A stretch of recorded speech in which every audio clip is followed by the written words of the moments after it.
মানুষ মানুষের জন্য, মানবতাই পরম ধর্ম, এই প্রতিপাদ্যকে সামনে রেখে জামালপুরের সরিষাবাড়িতে মানবতার কল্যাণে স্বেচ্ছাসেবী ফাউন্ডেশনের পক্ষ থেকে গরিব অসহায় দরিদ্র মানুষের মাঝে ঈদ উপহার সামগ্রী বিতরণ করা হয়। রোববার 30 মার্চ সকালে ইজারাপাড়া, বেলবালিয়া, মহাদান ও ফুলবাড়িয়া গ্রাম সহ মোট 105টি গরিব অসহায় দরিদ্র পরিবারের মাঝে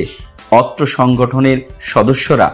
বাড়ি বাড়ি ঘুরে ঘুরে এ ঈদ উপহার সামগ্রী বিতরণ করেন।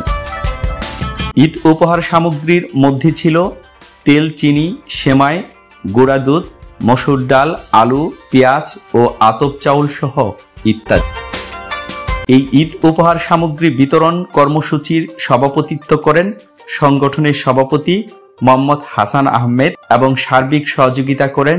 মাক্স ফাউন্ডেশনের প্রধান উপদেষ্টা কোহিনুর বেগম, এমদাদুল হক লিটন, প্রতিষ্ঠাতা পরিচালক মোহাম্মদ তারেক হোসেন, সহসভাপতি সাইফুল ইসলাম, সাধারণ সম্পাদক শফিকুল ইসলাম, যুগ্ম সাধারণ সম্পাদক তৌসিফ আহমেদ জাকারিয়া, সাংগঠনিক সম্পাদক মোহাম্মদ মিনহাজুল রহমান হীরা, সহ সাংগঠনিক সম্পাদক মনিরুল ইসলাম, অর্থ সম্পাদক মোহাম্মদ রনি মিয়া,